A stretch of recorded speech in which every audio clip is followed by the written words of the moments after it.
Hi, I'm Naomi, and I am a second year at Augsburg University. I'm reading The Bluest Eye by Toni Morrison. The first twigs are thin, green, and supple. They bend into a complete circle, but will not break. Their delicate, showy hopefulness shooting from forsythia and lilac bushes meant only a change in whipping style. They beat us differently in the spring. Instead of the dull pain of a winter strap, there were these new green switches that lost their sting long after the whipping was over. There was a nervous meanness in these long twigs that made us long for the steady stroke of a strap or the firm but honest slap of a hairbrush. Even now, spring for me is shot through with the remembered ache of switchings, and forsythia holds no cheer. Sunk in the grass of an empty lot on a spring Saturday, I split in the stems of milkweed and thought about ants and peach pits and death and where the world went when I closed my eyes.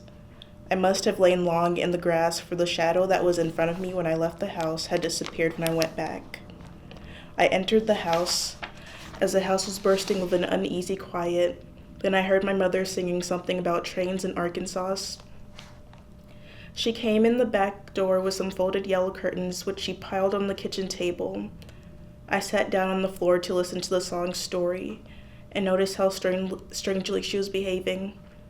She still had her hat on, and her shoes were dusty as though she had been walking in deep dirt. She put on some water to boil and then swept the porch.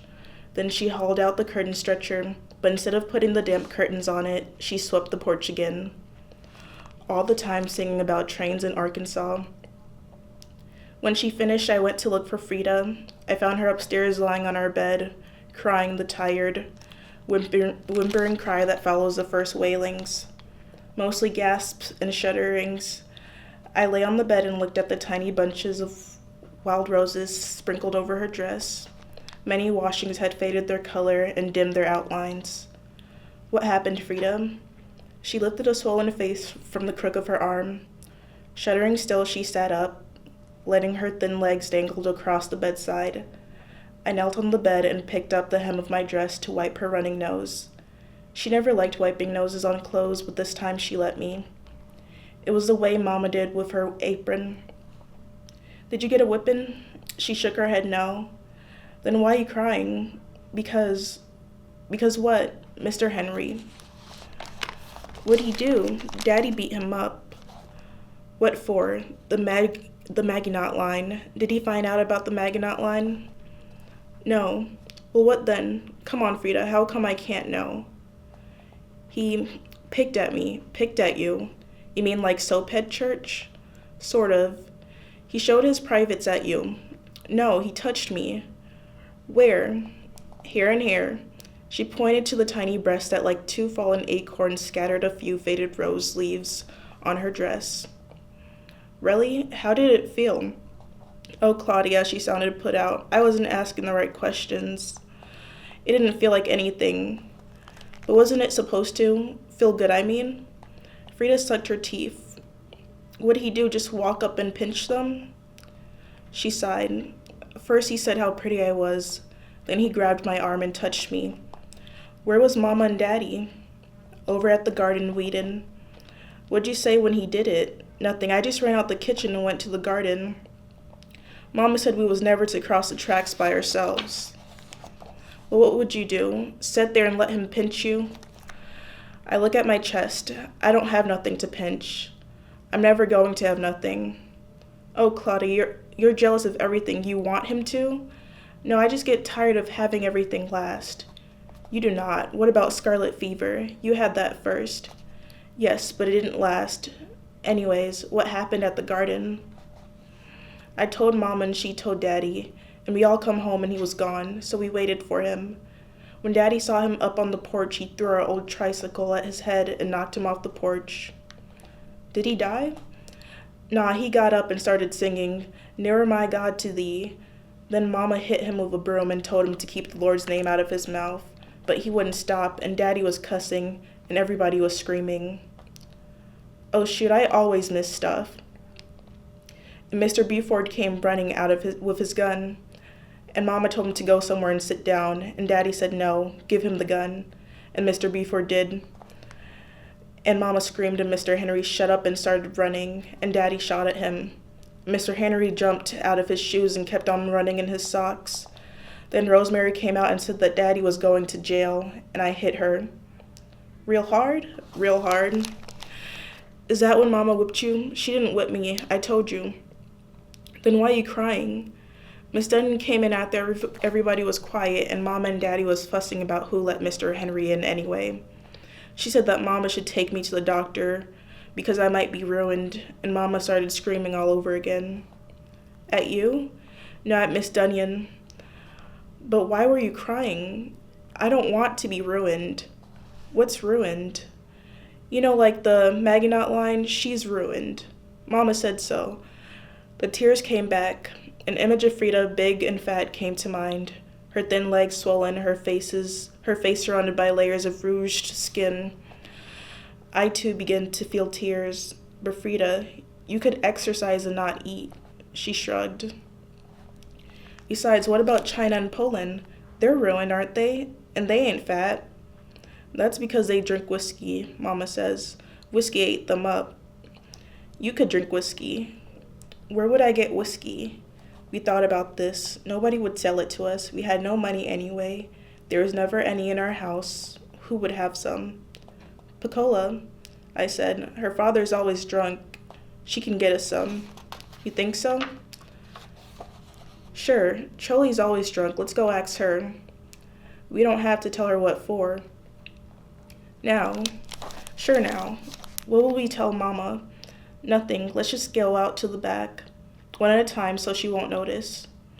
Okay, you go first, Claudia. We opened the fence gate at the bottom of the backyard and ran down the alley. Piccola lived on the other side of Broadway. We had never been in her house, but we knew where it was. A 2-story gray building that had been a store downstairs and had an apartment upstairs. Nobody answered our knock on the front door, so we walked around to the side door. As we approached, we heard radio music and looked to see where it came from. Above us was a 2nd-story porch lined with slanting, rotten rails, and sitting on the porch was the Maginot Line herself. We stared up and automatically reached for the other's hand. A mountain of flesh, she lay rather than sat in a rocking chair. She had no shoes on, and each foot was poked between a railing, tiny baby toes at the tip of puffy feet. Swollen ankles smoothed and tightened the skin. Massive legs like tree stumps parted wide at the knees, over which spread 2 rows of soft, flabby inner thigh that kissed each other. Deep in the shade of her dress and clothes, a dark brown root beer bottle, like a burned limb, grew out of her dimpled hand. She looked at us down through the porch railings and emitted a low, long belch. Her eyes were as clean as the rain, and again I remembered the waterfall. Neither of us could speak. Both of us imagined we were seeing what was to become of Frida. The Maginot Line smiled at us. You all looking for somebody? I had to pull my tongue from the roof of my mouth to say, Piccola, she live here. Uh-huh, but she ain't here now. She gone to her mama's workplace to get the wash. Yes, ma'am, she coming back? Uh-huh, she got to hang up the clothes before the sun goes down. Oh, you can wait for her. Want to come up here and wait? We exchanged glances. I looked back up at the broad cinnamon roads that met in the shadow of her dress. Frida said, No, ma'am. Well, the Maginot Line seemed interested in our problem. You can go to her mama's workplace, but it's way over by the lake. We're by the lake, that big white house with the wheelbarrow full of flowers. It was a house that we knew, having admired the large white wheelbarrow tilted down on spoked wheels and planted with seasonal flowers. Ain't that too far for you all to go walking? Frida scratched her knee. Why don't you wait for her? You can come up here. Want some pop? Those rain-soaked eyes lit up, and her smile was full, not like the pinched and holding back smile of the other grown-ups. I moved to go up the stairs, but Frida said, No, ma'am, we ain't allowed. I was amazed at her courage and frightened of her sassiness. The smile of the Maginot Line slipped. Ain't loud. No, ma'am, ain't loud to what? Go in your house. Is that right? The waterfalls were still. How come? My mama said so. My mama said you ruined. The waterfalls began to run again. She put the root beer bottle to her lips and drank it empty. With a graceful movement of her wrist, a gesture so quick and small we never really saw it, only remembered it afterward, she tossed the bottle over the rail at us. It split at our feet, and shards of brown glass dappled our legs before we could jump back. The Maginot Line put a fat hand on one of the folds of her stomach and laughed. At first, just a deep humming with her mouth closed, then a larger, warmer sound. Laughter at once beautiful and frightening. She let her head tilt sideways, closed her eyes, and shook her massive trunk, letting the laughter fall like a wash of red leaves all around us. Scraps and curls of the laughter followed us as we ran. Our breath gave out the same time our legs did. After we rested against a tree, our heads on crossed forearms, I said, "Let's go home." Frida was still angry, fighting, she believed, for her life. "No, we got to get it now. We can't go all the way to the lake." "Yes, we can. Come on. Mama gonna get us." "No, she ain't. Besides, she can't do nothing but whip us." That was true. She wouldn't kill us, or laugh a terrible laugh at us, or throw a bottle at us. We walked down tree-lined streets of soft gray houses, leaning like tired ladies. The streets changed. Houses looked more sturdy, their paint was newer, porch posts straighter, yards deeper. Then came brick houses set well back from the street, fronted by yards edged in shrubbery, clipped into smooth cones and balls of velvet green. The lakefront house were the loveliest. Sorry. Garden furniture. Could you just reread that sentence? Yeah. The lakefront houses were the loveliest. Garden furniture, ornaments, windows like shiny eyeglasses, and no sign of life. The backyards of these houses fell away in green slopes down to a strip of sand. And then the blue Lake Erie, lapping all the way to Canada. The orange-patched sky of the steel mill section never reached this part of town. The sky was always blue. We reached Lakeshore Park, a city park laid out with rosebuds, fountains, bowling greens, picnic tables. It was empty now, but sweetly expectant of clean, white, well-behaved children and parents who would play there. Above the lake in summer before half running, half stumbling down the slope to the welcoming water. Black people were not allowed in the park, and so it filled our dreams. Right before the entrance to the park was a large white house with a wheelbarrow full of flowers. Short crocus blades sheathed the purple and white hearts that so wished to be first. They endured the chill and rain of early spring. The walkway was flagged in calculated disorder, hiding the cunning symmetry. Only fear of discovery and the knowledge that we did not belong kept us from loitering. We circled the proud house and went to the back. There on the tiny road stoop sat Piccola in a light red sweater and blue cotton dress. The little wagon was parked near her. She seemed glad to see us. Hi, what are you all doing here?" She was smiling, and since it was a rare thing to see on her, I was surprised at the pleasure it gave me. "We're looking for you. Who told you I was here?" "The Maginot Line." "Who is that?" "That big fat lady. She lives over you." "Oh, you mean Miss Harry? Her name is Miss Mary." Well, everybody calls her Miss Maginot Line. Ain't you scared?" "Scared of what? The Maginot Line?" Piccola looked generally puzzled. "What for?" "Your mama let you go in her house and eat out of her plates?" "She don't know I go. Miss Mary is nice. They all nice." "Oh yeah," I said. "She tried to kill us." "Who, Miss Mary? She don't bother nobody." "And how come your mama don't let you go in her house if she's so nice?" "I don't know. She says she's bad, but they ain't bad. They give me stuff all the time." "What stuff?" "Oh, lots of stuff. Pretty dresses and shoes. I got more shoes than I ever wear. And jewelry and candy and money. They take me to the movies, and once we went to the carnival. China gonna take me to Cleveland to see the square, and Poland gonna take me to Chicago to see the Loop. We going everywhere together." "You lying. You don't have no pretty dresses." "I do too." "Oh, come on, Piccola. What you telling us all that junk for?" Frida asked. "It ain't junk." Piccola stood up, ready to defend her words when the door opened. Miss Breedlove stuck her head out the door and said, "What's going on out here, Piccola? Who are these children?" "That's Frida and Claudia, Miss Breedlove." "Whose girls are you?" She came all the way out on here on the stoop. She looked nicer than I had ever seen her, in her white uniform and her hair in a small pompadour. "Miss McTeer's girls, ma'am." Oh yes, live over on 21st Street. Yes, ma'am. What are you doing way over here? Just walking. We came to see Piccola. Well, you better get on back. You can walk with Piccola. Come on in while I get the wash. We stepped into the kitchen, a large spacious room. Miss Breedlove's skin glowed like taffeta in the reflection of white porcelain, white woodwork, polished cabinets, and brilliant copperware. Odors of meat, vegetables, and something freshly baked mixed with a scent of Fell's naphtha. I'm going to get the wash. You all stand stock still right there and don't mess up nothing. She disappeared behind a white swinging door, and we could hear the uneven flap of her footsteps as she descended into the basement. Another door opened, and in walked a little girl, smaller and younger than all of us. She wore a pink sunback dress and a pink fluffy bedroom slippers with 2 bunny ears pointed up from the tips. Her hair was corn yellow and bound in a thick ribbon. When she saw us, fear danced across her face for a second. She looked anxiously around the kitchen. "Where's Polly?" she asked. The familiar violence rose in me, her calling Miss Breedlove Polly, and even Piccola called her mother Miss Breedlove, seemed reason enough to scratch her. "She's downstairs," I said. "Polly," she called. "Look," Frida whispered, "look at that." On the counter near the stove in a silvery pan was a deep dish berry cobbler, the purple juice bursting here and there through crust. We moved closer.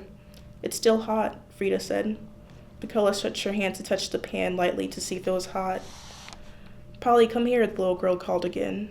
It may have been nervousness, awkwardness, but the pan tilted under Piccola's fingers and fell to the floor, splattering blackish blueberries everywhere. Most of the juice splashed on Piccola's legs, and the burn must have been painful, for she cried out and began hopping about just as Miss Breedlove entered with a tightly packed laundry bag. In one gallop, she was on Piccola, and with the back of her hand knocked her to the floor. Piccola slid in the pie juice, one leg folding under her. Miss Breedlove yanked her up by the arm, slapped her again, and in a voice thin with anger, abused Piccola directly, and Frida and me by implication. "Crazy fool. My floor. Mess. Look what you work. Get on out. Now that crazy... My floor, my floor, my floor." Her words were hotter and darker than the smoking berries, and we backed away in dread. The little girl in pink started to cry. Miss Breedlove turned to her. "Hush, baby, hush. Come here. Oh, Lord, look at your dress. Don't cry no more. Polly will change it." She went to the sink and turned tap water on a fresh towel. Over her shoulder, she spit out words to us like rotten pieces of apple. "Pick up that wash and get on out of here so I can get this mess cleaned up." Piccola picked up the laundry bag, heavy with wet clothes, and we stepped hurriedly out the door. As Piccola put the laundry bag in the wagon, we could hear Miss Breedlove hushing and soothing the tears of the little pink and yellow girl. "Who were they, Polly? Don't worry none, baby. You gonna make another pie? Course I will." "Who were they, Polly?" "Hush, don't worry none," she whispered, and the honey in her words complemented the sundown spilling on the lake.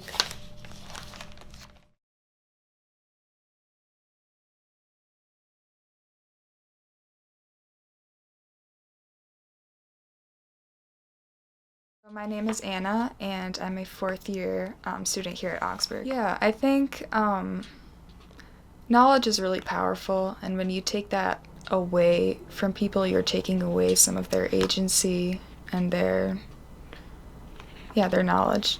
Yeah, I think it's important to preserve these. Yeah. The title is How the Garcia Girls Lost Their Accents by Julia Alvarez. The old aunts lounge in the white wicker armchairs, flipping open their fans, snapping them shut, except that more of them are dressed in the grays and blacks of widowhood. The aunts seem a little changed since 5 years ago, when Yolanda was last on the island. Sitting among the aunts in the less comfortable dining chairs, the cousins are flashes of colors and turquoise jumpsuits and tight jersey dresses. The cake is on its own table, the little cousins clustered around it, arguing over who will get what slice. When their squabbles reach a certain mother-annoying level, they are called away by their nursemaids, who sit on stools at the far end of the patio, a phalanx of starched white uniforms. Before anyone has turned to greet her in the entryway, Yolanda sees herself as they will, Shabby in a black cotton skirt and jersey top, sandals on her feet, her wild black hair held back with a hairband. Like a missionary, her cousins will say, like one of those Peace Corps girls who have let themselves go so as to do dubious good in the world. A maid peeks out of the pantry into the hall. She's a skinny brown woman in the black uniform of the kitchen help.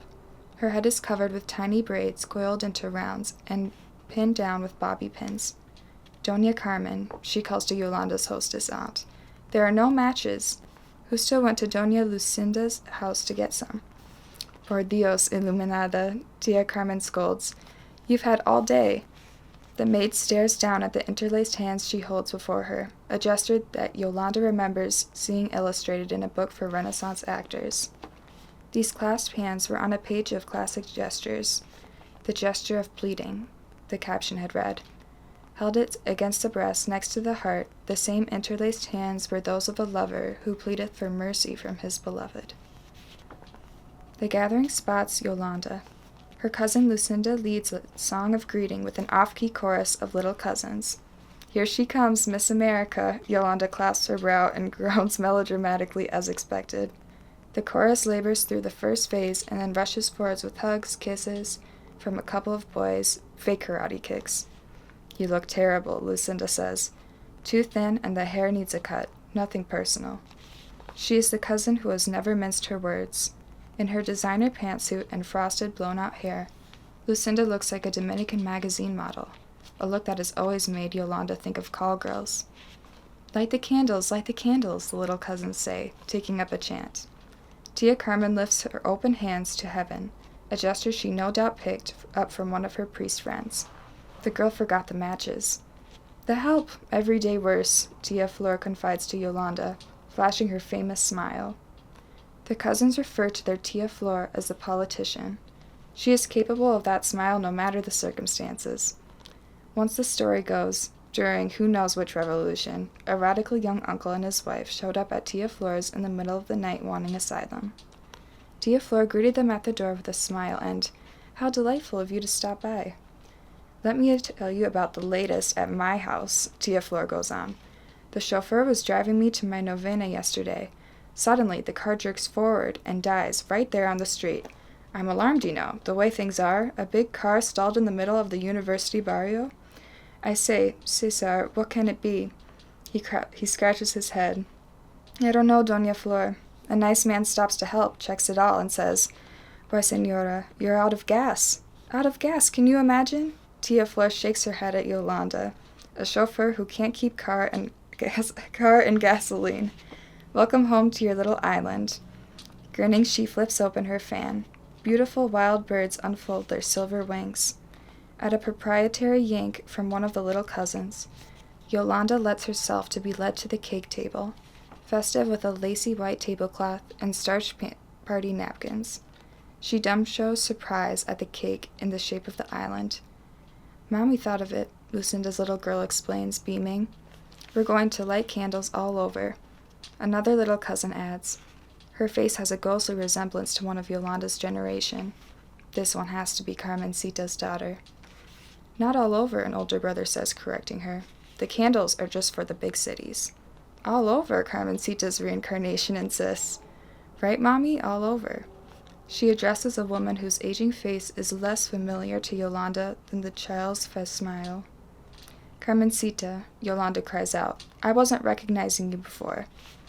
Older, not wiser, Carmencita's quip in English is the product of her 2 or 3 years away in boarding school in the States. Only the boys stay for college. Carmencita continues in Spanish. "We thought we'd welcome you back with an island cake." 5 candles, Lucinda counts, 1 for each year you've been away. 5 major cities, the little know-it-all cousin counts out. "No," his sister contradicts. Their mother bends down to negotiate.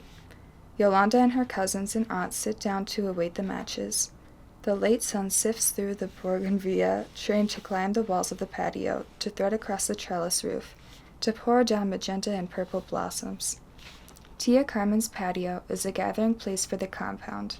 She is the widow of the head of the clan, and so hers is the largest house. Through well-tended gardens beyond her patio, narrow stone paths diverge.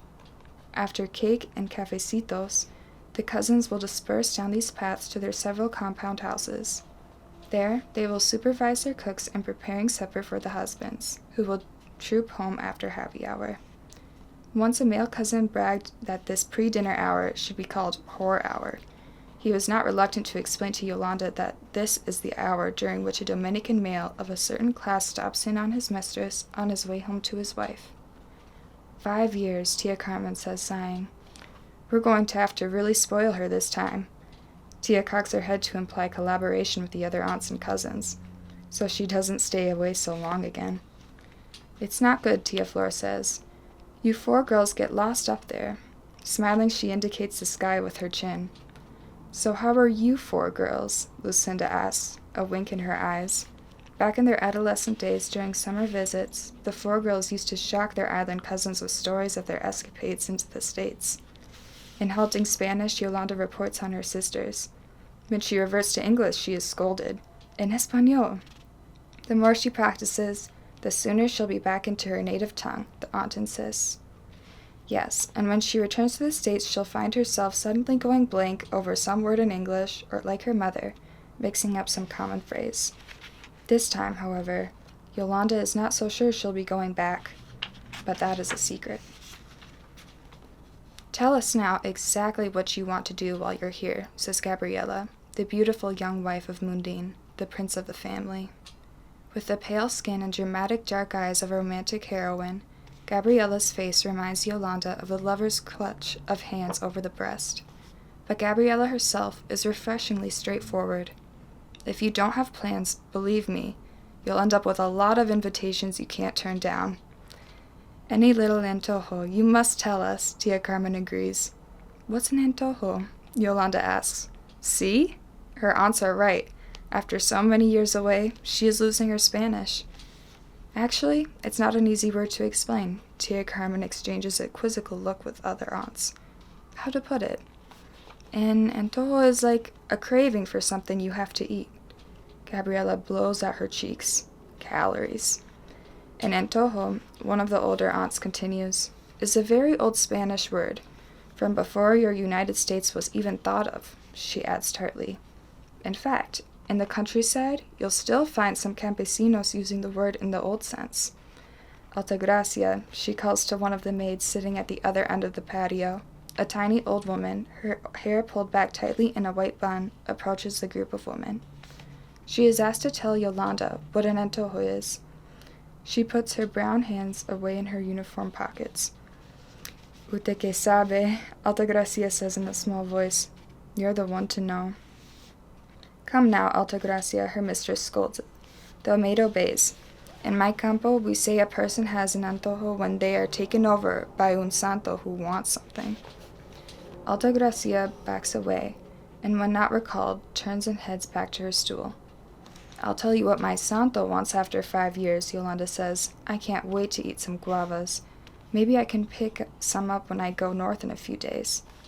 By yourself? Tia Carmen shakes her head at the mere thought. This is not the States, Tia Flor says with a knowing smile. A woman just doesn't travel alone in this country, especially these days. She'll be fine, Gabriela says with calm authority.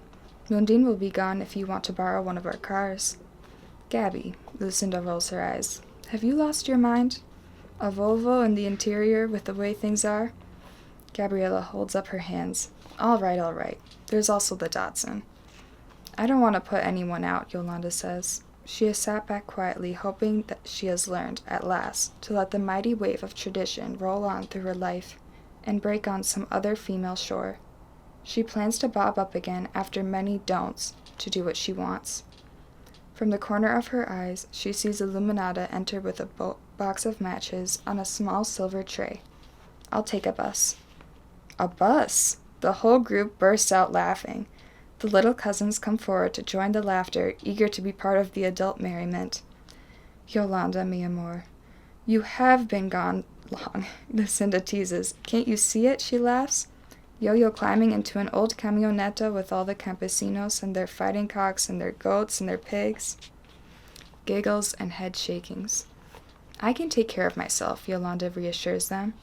But what's this other trouble you keep mentioning? Don't listen to them. Gabriella waves her hand as if scaring off an annoying fly. Her fingers are long and tapered. Her wedding and engagement rings have been welded together into one thick band. It's easier this way, she explained, handing the ring over to Yolanda to try on. There have been some incidents lately, Tia Carmen says in a quiet voice that does not brook contradiction. She, after all, is the reigning head of the family. Almost as if to prove her point, a private guard, his weapons clicking, passes by on the side of the patio open to the back gardens. He wears an army-type khaki uniform, a gun swung over his shoulder. A tall wall has surrounded the compound for as far back as Yolanda can remember. A wall she believed as a child was there to keep the sea back in case during a hurricane it rose up to the hillside and the family houses were built on it. Things are looking ugly. Tia Fleur again smiles brightly. In the Renaissance book of acting, this grimace of a smile might be captioned, "This lady is caught in a smile she cannot escape." There's talk, you know, of gorillas in the mountains. Gabriella crinkles her nose. Mundane says all that talk is only talk. Illuminada has now crept forward to the edge of the circle to offer the matches to her mistress. In the fading light of the patio, Yolanda cannot make out the expression on the dark face. Tia Carmen rises to approach the cake. She begins lighting candles and laying the spent matches on the tray Illuminada holds out to her.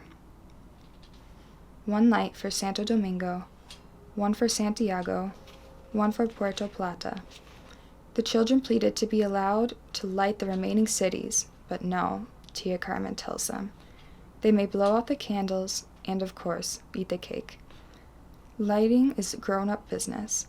Once the candles are all ablaze, the cousins and aunts and children gather around and sing a rousing Bienvenida a ti to the tune of Happy Birthday. Yolanda gazes at the cake. Below her blazes the route she has worked out on the map for herself, north of the city through the mountains to the coast. As the singing draws to a close, the cousins urge her to make a wish. She leans forward and shuts her eyes. There is so much she wants. It is hard to single out one wish. There have been too many stops on the road of the last 29 years since her family left this island behind. She and her sisters have led such turbulent lives. So many husbands, homes, jobs, wrong turns among them. But look at her cousins. Women with households and authority in their voices. Let this turn out to be my home, Yolanda wishes. She pictures the maids in their quiet, mysterious cluster at the end of the patio, Alta Gracia with her hands in her lap. By the time she opens her eyes, ready, a half-dozen little substitute puffs have blown out all the candles. There is a burst of clapping. Small arguments erupt over dividing the cake cities. Lucinda's two boys both want Santiago since they went gliding there last weekend. Lucinda's girl and Carmencita's girl both insist on the capital because that's where they were born, but one agrees to cede the capital if she can have La Romana, where the family has a beach house. But of course, La Romana has already been spoken for by Tia Flora's little goddaughter, who suffers from asthma, and shouldn't be contradicted. Lucinda, whose voice is hoarse with disciplining the rowdy crew, hands Yolanda the knife. It's your cake, Yo-Yo. You decide. The road up through the foothills is just wide enough for 2 small cars, and so at each curve she has been instructed. Yolanda slows and taps her horn. Just past one bad curve, a small shrine has been erected. La Virgin surrounded by 3 concrete crosses recently whitewashed. She pulls the Datsun over and enjoys her first solitary moment since her arrival. Every compound outing has been hosted by one gracious aunt or another, presenting the landscape as if it were a floor show mounted for her niece's appreciation. All around her are the foothills, a dark enormous green. The sky more a brightness than a color. The breeze blows through the palms below, rustling their branches so they whisper like voices. Here and there, a braid of smoke rises up from a hillside, a campesino and his family living out their solitary life. This is what she has been missing all these years without really knowing that she has been missing it. Standing here in the quiet, she believes she has never felt at home in the States. Never.